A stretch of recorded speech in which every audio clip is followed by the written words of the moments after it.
about the book, actually, because the same thinking that we have here. No, I mean it's really nice. It gives you context for sure. We can also start from. Sorry, what were you saying? No, I was just saying maybe you can say what it is, or the book is, or what the introduction.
Hello, hello.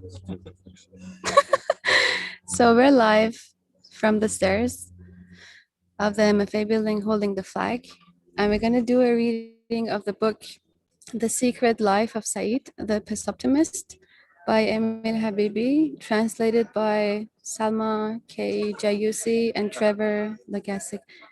I think you should mute the stream.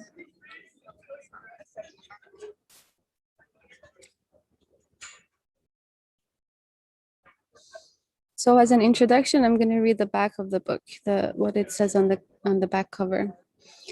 This contemporary classic, the story of a Palestinian who becomes a citizen of Israel, combines fact and fantasy, tragedy and comedy.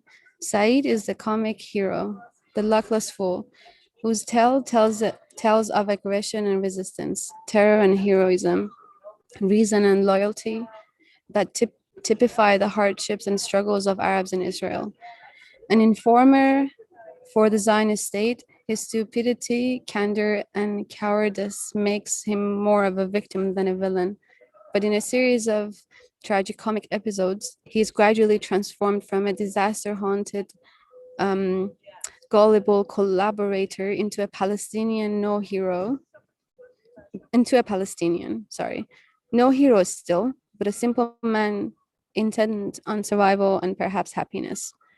The author's own anger and sorrow at Palestinians' tragedy and his acquaintance with the absurdities of Israeli politics, he was once a member of Israel's parliament himself, are here transmuted into satire both biting and funny.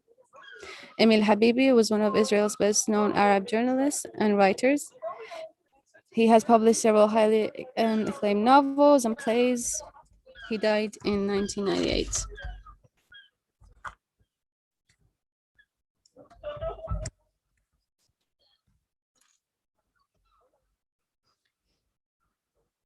So we're going to skip the introduction and read chapter 1. Book 1, Said, the ill-fated Peace Optimist.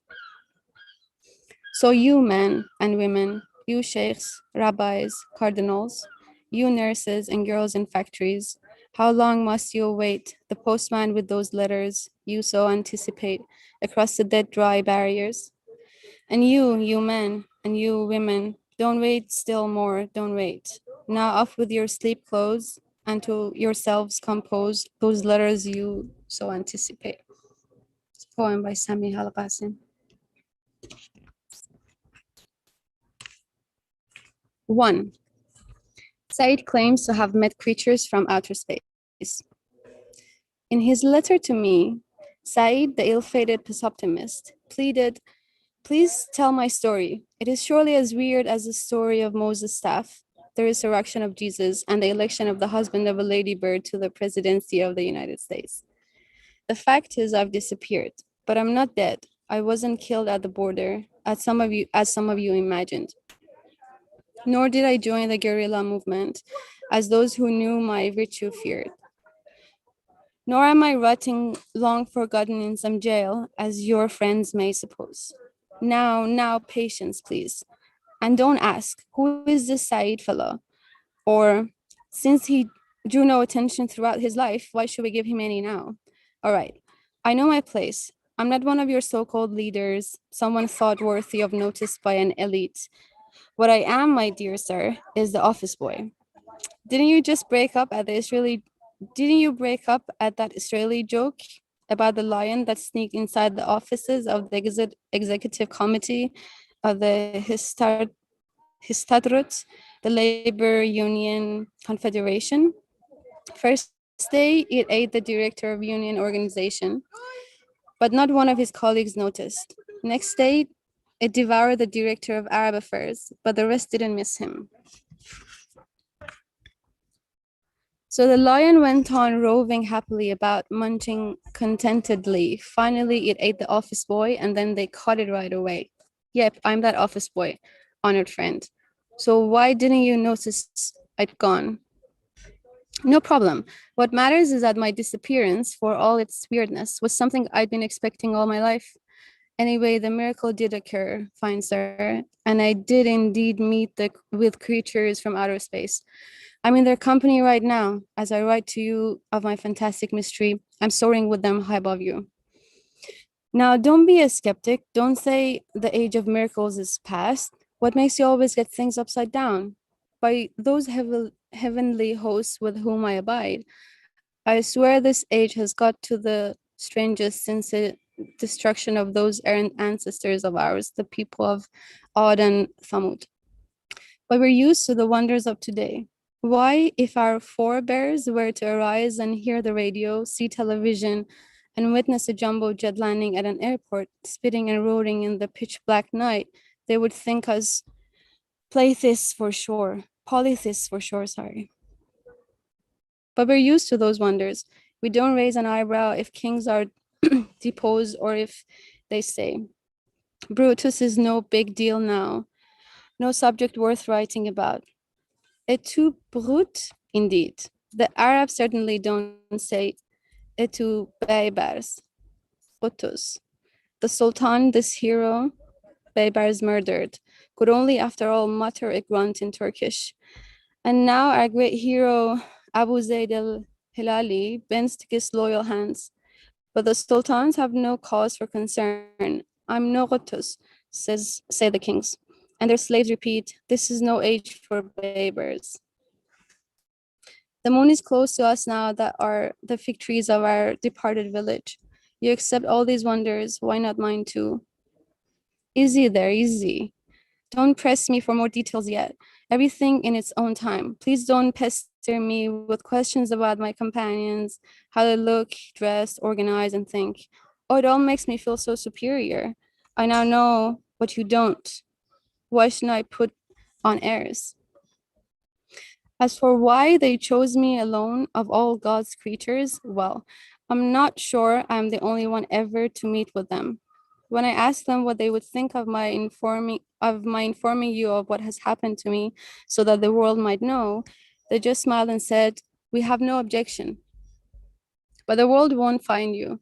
Your friend won't believe you. You see, all that descends from the sky is not necessarily divinely inspired. This itself is one of your miracles. So although I might not be the only one, I most certainly have been chosen by them.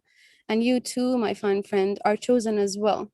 I have selected you to relate my weirdest wonder of all. You may well puff with pride. Why did they choose me? Because I chose them. I spent my whole life searching for them, waiting for them, relying on their protection until meeting them became inevitable. You find this peculiar? Never mind. In the so-called age of ignorance, before Islam, our ancestors used to form their gods from dates and eat them when in need. So, who is more ignorant then, dear sir? I or those who ate their gods? You might say it's better for people to eat their gods than for the gods to eat them. But I'd respond, yes, but their gods were made of dates. That's the end of part one. Let's continue. Do you want to go? You can read as much as you want, it's quite short. Okay.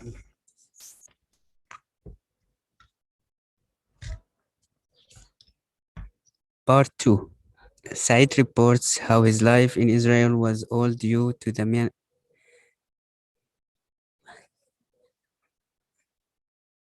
Munificence. of an ass.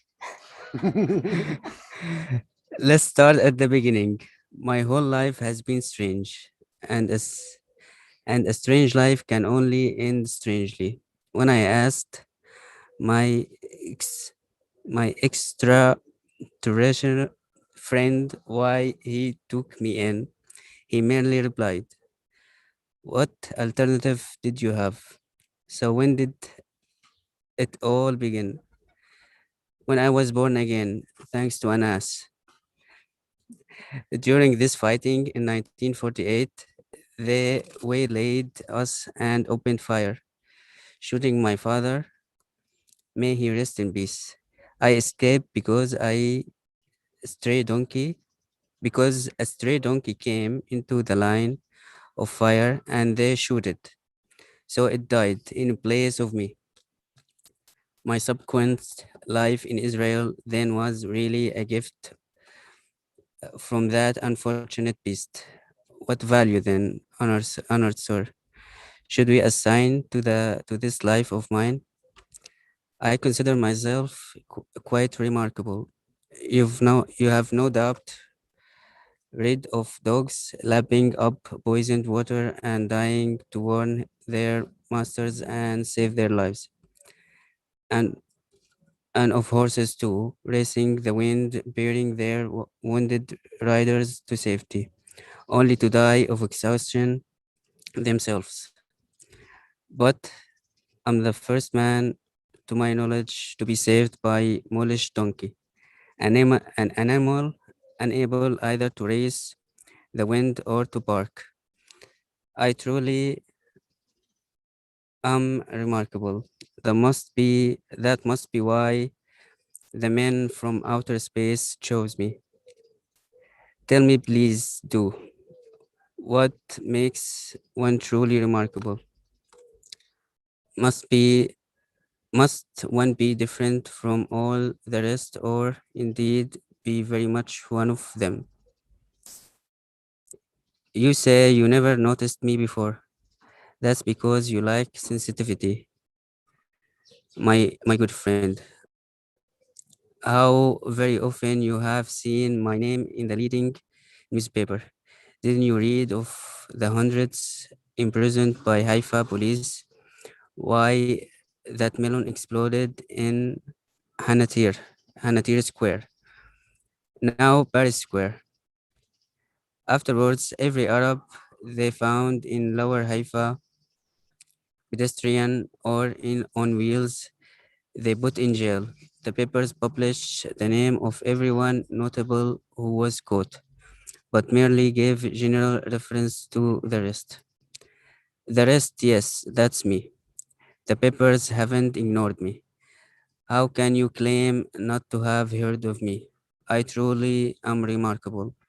For no paper with wide coverage, having sources, resources, advertisements, celebrity writers, and a reputation can ignore me.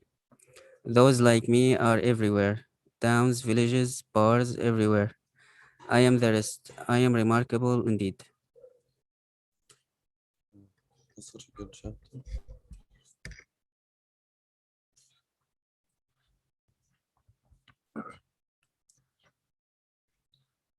Part 3. Said gives his ancestry. Said, the ill-fated Pesoptimist. My name fits my appearance precisely. The Pesoptimist family is truly noble and long established in our land. It traces its origins to a Cypriot girl from Aleppo, Tamerlane, unable to find room for her head in his pyramid of skulls, for all its reported dimensions of 200,000 arms length by 10 high, sent her with one of his lieutenants to Baghdad, where she was to clean herself up and await his return. But she made a fool of the man. They say, and this is a family secret, that this was the cause of the infamous massacre. Anyway, hello. We're in the middle of a broadcast, actually. But that's okay. I think. Yeah.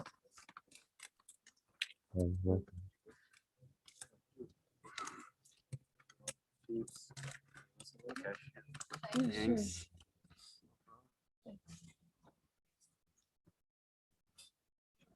Do you have a place to sit?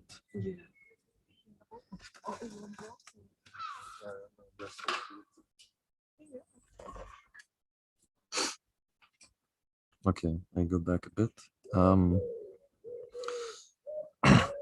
They say, and this is a family secret, that this was the cause of the infamous massacre. Anyway, she ran off with the Bedouin of the Tuwasat tribe named Abjar, of whom a poet has said, Abjar, son of Abjar, divorced his wife when he couldn't feed her. He divorced her when he found she had deceived him with Loaf, son of Hunger, from the Japhthlic lowlands, who in turn divorced her in Beersheba. Our forefathers went on divorcing our grandmothers until our journey brought us to a flat and a fragrant land at the shore of the sea called Accra, then on to Haifa at the other side of the bay.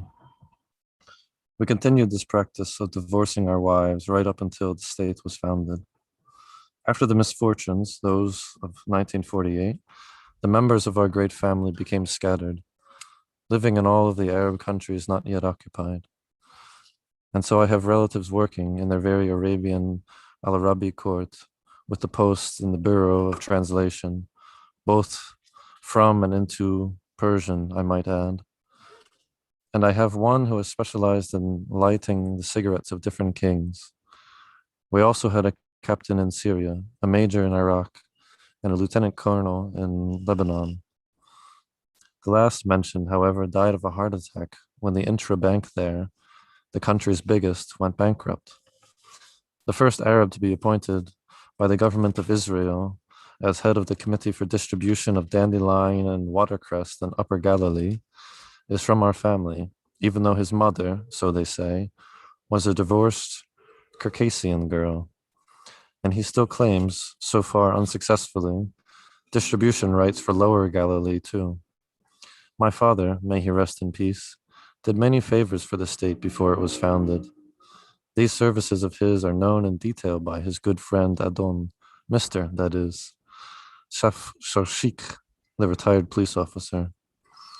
After my father fell a martyr on the open road, and I was redeemed by the ass, the family took the boat to Accra when we found that we were no longer in danger and that everybody was busy saving their skins. We fled to Lebanon to save ours, and there we sold them to live. When we had nothing left to sell, I recalled my father's behest to me as he breathed his last there on the open road. Go, he said, to Mr. Shashik and say to him, my father, before his martyrdom, sent you his compliments and asked you to fix me up. And fix me he did.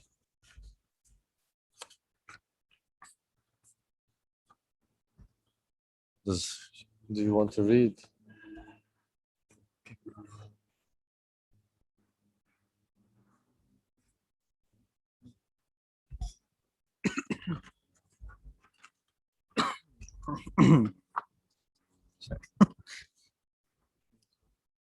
Chapter 4. Said enters Israel for the first time. I crossed the border into Israel in the car of a doctor affiliated with the Arab Salvation Army. He used he used to flirt with my sister in his clinic in Haifa. When we immigrated to Tyre, Tyre in Lebanon, we found him awaiting us. And when I came to suspect what was going on between him and my sister, he began treating me as his dearest friend. Then his wife began to fancy me. One day, the doctor asked me, "Can you keep a secret?" I replied, "Like a star over two lovers. Then hold your tongue, for my wife won't hold hers." And so, for my sister's sake, I held mine. When I revealed to him my desire to sneak into Israel, he promptly volunteered to take me in his car. "It will be better for you to go," he said. "And for you too," I responded. "God bless you then," he said. And my mother did bless us farewell. We reached Tarshiha just as the sun and the villagers were abandoning it. The Arab guards stopped us. When the doctor showed them his paper, they greeted us warmly. I still felt scared though. But the doctor joked and swore with them, and they laughed and swore back.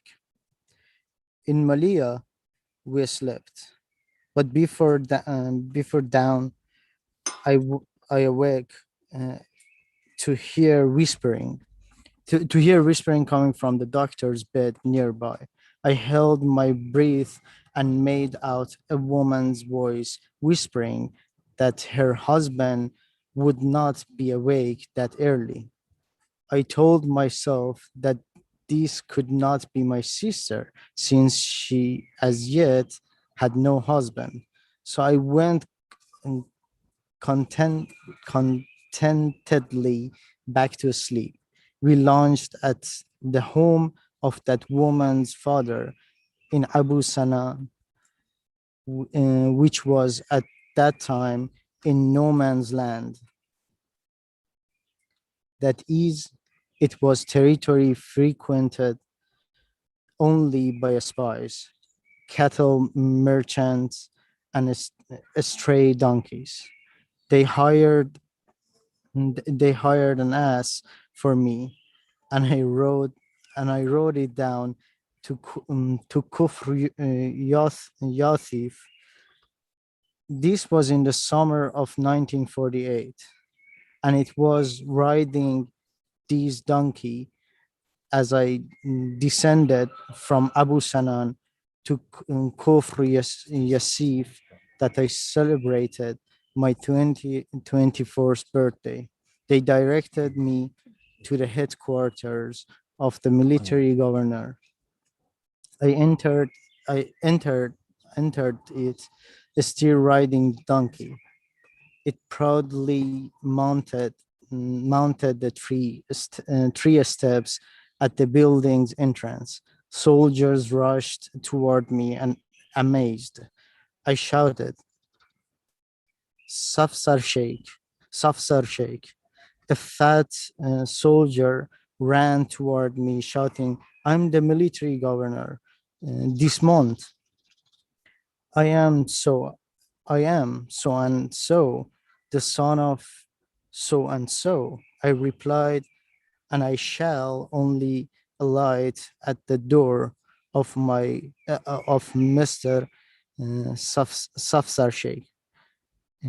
He swore at me violently, but I shouted, "I claim sanctuary with Adon Safsar Sheikh," but he merely cursed Mr.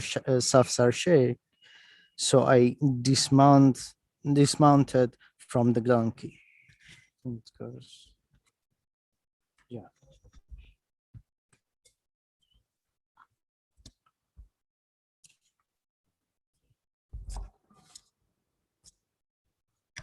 5. Research on the origins of the pes optimists. When I alighted from the donkey, I found that I was taller than the military governor. I felt much relieved at being bigger than him without the help of the donkey's legs, so I settled comfortably into a chair in the school that had converted into the governor's headquarters. The blackboards were being used as ping-pong tables. There I sat, at ease, thanking God for making me taller than the military governor without the help of the donkey's legs. That's the way our family is, and why we bear the name Pes Optimist. For this word combines two qualities, pessimism and optimism, that have been blended perfectly in the character of all members of our family since our first divorced mother, the Cypriot. It is said that the first to surname us was Tamerlan, following the second massacre of Baghdad. This was when it was reported to him that my first ancestor, Abjar, son of Abjar, mounted on his horse outside the city walls, had stared back at the tongues of flame and shouted, "After me, the deluge." Take me, for example. I don't differentiate between optimism and pessimism, and I'm quite at a loss as to which of the two characterizes me. When I awake each morning, I thank the Lord he did not take my soul during the night. If harm befalls me during the day, I thank him that it was no worse. So which am I, a pessimist or an optimist? My mother is also a pes optimist. My older brother used to work at the port of Haifa. One day, a storm blew up and overturned the crane he was operating, throwing them both onto the rocks and down into the sea. They collected his remains and brought them to us. Neither his head nor his insides could be found. He had been married less than a month, and his bride sat weeping and bewailing her hard luck. My mother sat there too, crying silently. Suddenly, my mother became agitated and started beating her hands together. She said hoarsely, "It's best it happened like this and not some other way." None of us was surprised at her conclusion except the bride, who was not from our family and therefore did not understand our kind of wisdom. She almost lost her mind and began screaming in my mother's face. "What do you mean, some other way? You ill-fated." This was, of course, was the name of my father, may he rest in peace, hag. What worse way could there have been? My mother did not appreciate this childish outburst and answered with all the calm assurance of a fortune teller, "For you to have run off during his life, my girl, to have run away with some other man." One should remember, of course, that my mother knew our family history all too well. My brother's widow did indeed run off with another man 2 years later, and he turned out to be sterile. When my mother heard that he was so, she repeated her favorite saying, "And why should we not praise God?" So what are we then? Optimists or pessimists?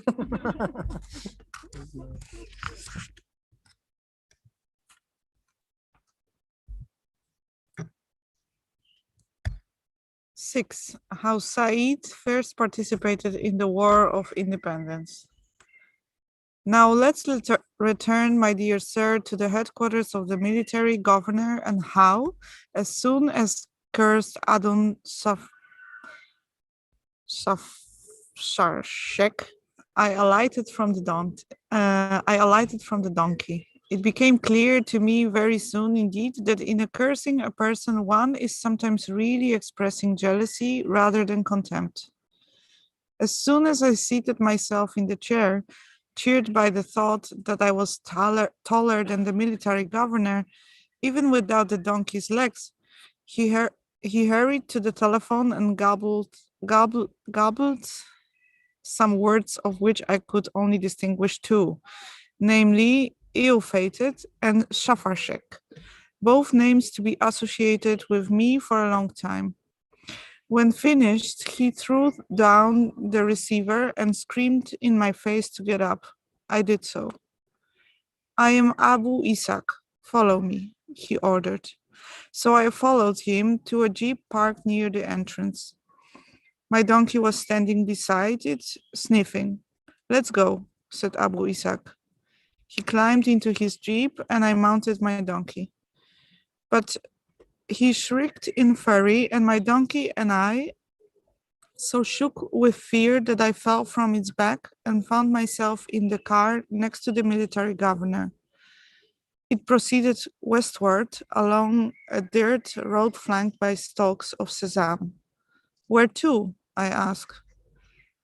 "Acre, and shut up," he replied. So shut up, I did. After continuing for a few minutes, he brought the jeep to a sudden halt and jumped from it like a shot, his gun in his head. He raced into the sesame stalks, parting them with his paunch. I saw a peasant woman crouching down there, in her lap a child, its eyes wide in terror. "From which village?" demanded the governor. The mother remained crouching, staring at him askance, although he stood right over her, huge as a mountain. "From Berva?" he yelled. She made no response, but continued to stare at him. He then pointed his gun straight at the child's head and screamed, "Reply, or I empty this into him." At this I tensed, ready to spring at him come what may. After all, the blood of youth surged hot within me at my age then of 24. And not even a stone could have been unmoved at this sight. However, I recalled my father's final counsel and my mother's blessing, and then said to myself, I certainly shall attack him if he fires his gun. But so far he is merely threatening her. I remained at the ready. The woman did reply, "Yes, from Berva." "Are you returning there?" he demanded. "Yes, returning." "Didn't we warn you?" he yelled. "That anyone returning there will be killed? Don't you all understand the meaning of discipline? Do you think it's the same as chaos? Get up and run ahead of me. Go back anywhere you like to the east. And if I ever see you again on this road, I'll show you no mercy." The woman stood up and, gripping her child by the hand, set off toward the east, not once looking back. Her child walked beside her, and he too never looked back. At this point, I observed the first example of that amazing phenomenon that was to occur again and again until I finally met my friends from outer space. For the further, the woman and child went from where we were, the governor standing and I in the jeep, the taller they grew. By the time they merged with their own shadows in the sinking sun, they had become bigger than the plain of Accra, bigger than the plain of Accra itself. The governor still stood there awaiting their final disappearance while I remained huddled in the jeep. Finally, he asked in amazement, "Will they never disappear?" This question, however, was not directed at me. Berva is the village of the poet Mahmoud Darwish, who said 15 years later, "I allowed the executioner, victor over, I made up I. Hurrah for the vanquisher of villages, hurrah for the butcher of infants." Was he this very child? Had he gone on walking eastward after releasing himself from his mother's hand, leaving her in the shadows? Now why am I, my good sir, relating this trivial incident to you? For many reasons. And among them is this phenomenon of bodies growing ever larger and farther they move from our sight. Another reason is that this incident provides further proof that the name of our ancient family inspires respect in the hearts of the authorities of the State of Israel. For where it is not for this respect, the governor would most certainly have emptied his gun into my head when he saw me tense up, in readiness to attack him. Yet another reason is that I felt for the first time what I was fulfilling the mission of my father, may he rest in peace, and serving the state, even if only after its establishment. So I thought to myself, why should I not be on familiar terms with the military governor? I therefore took the liberty to blurt out, this vehicle of yours, what make it is? Shut up, he replied, and I did. It was that same poet of Berva mentioned above who later said, we know best about those devils who of children prophets make. He realized only quite recently that those same devils could also render a whole nation utterly and completely forgotten.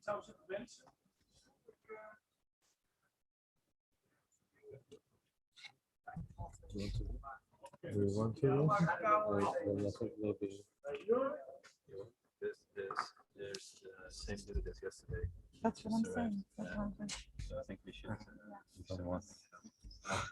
I don't know. I'm not great at reading. I can drop it. You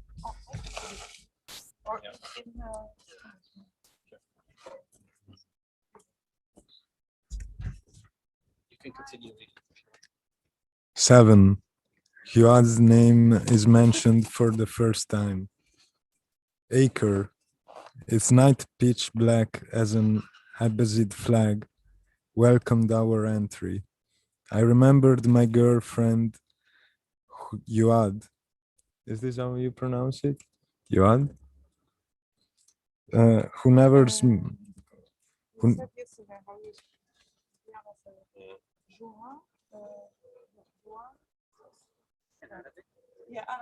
What is it again?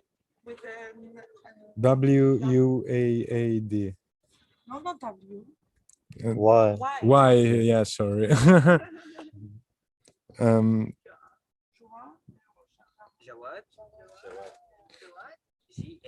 No.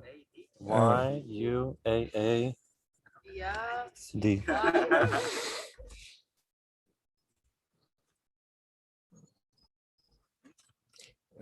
like at the start of 7. I don't know. Say whatever you want to say. Yeah, exactly. All right, all right.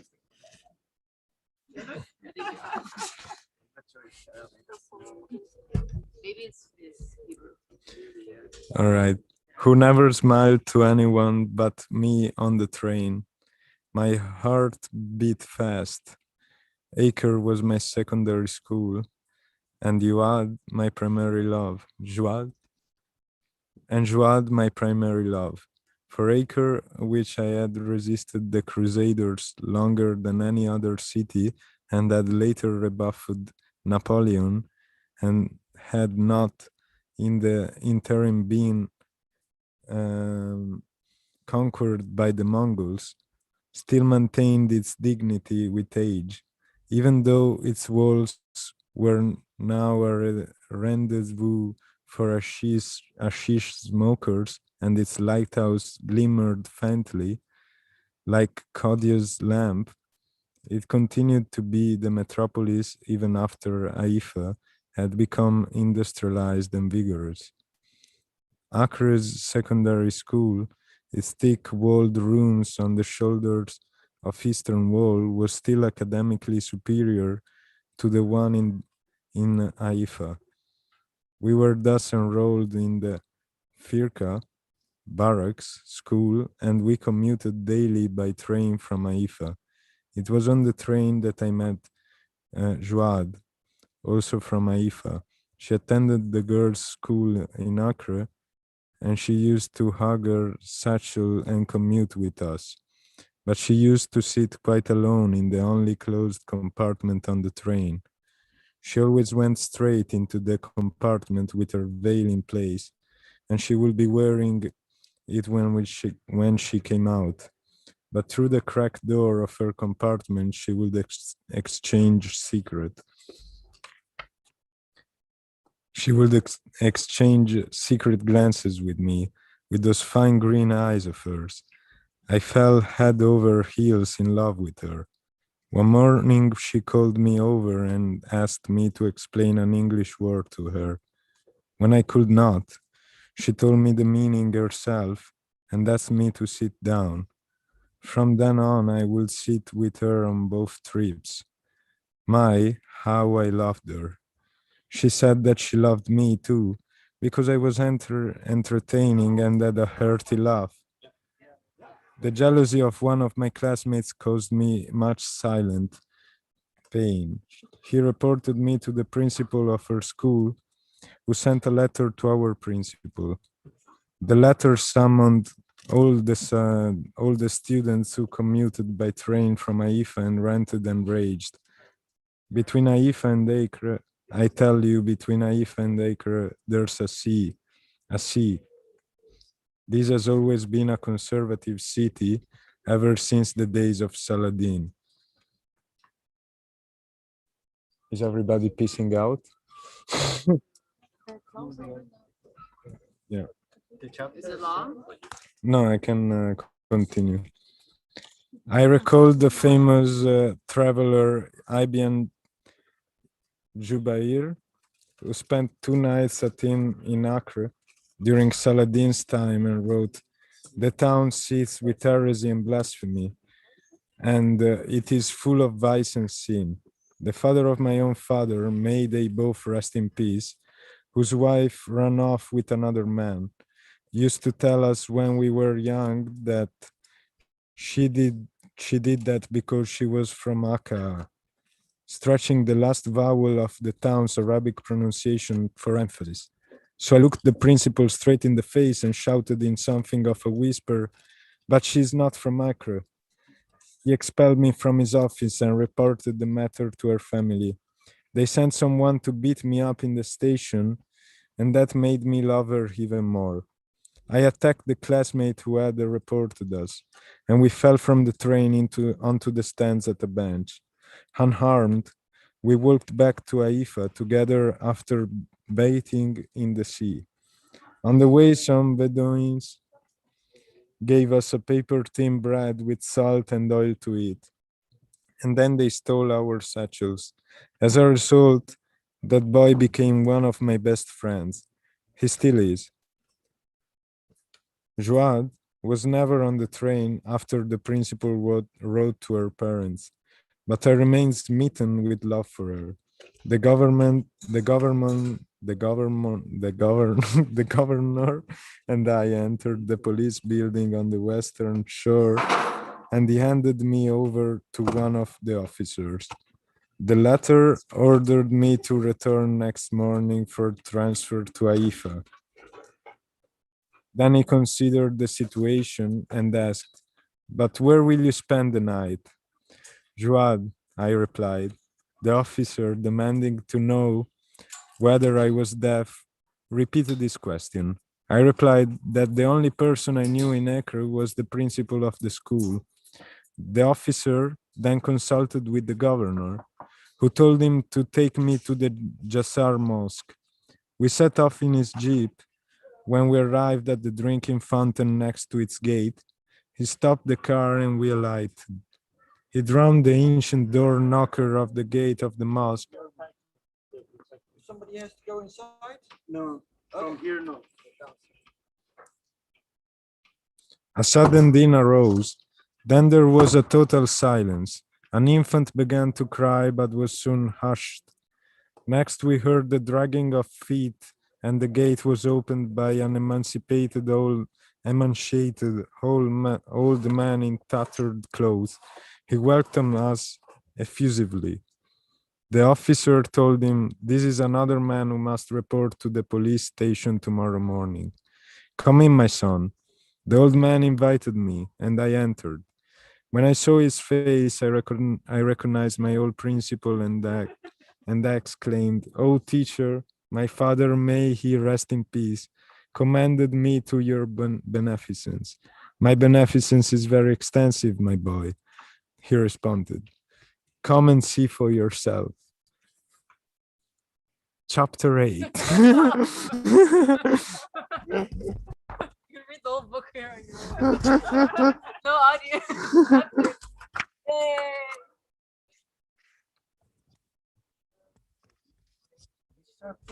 Yay. Chapter 7. I put yeah. Okay, so Sorry if I read bad. no, come on, it's great. So yeah, that was it. Nice. Ciao.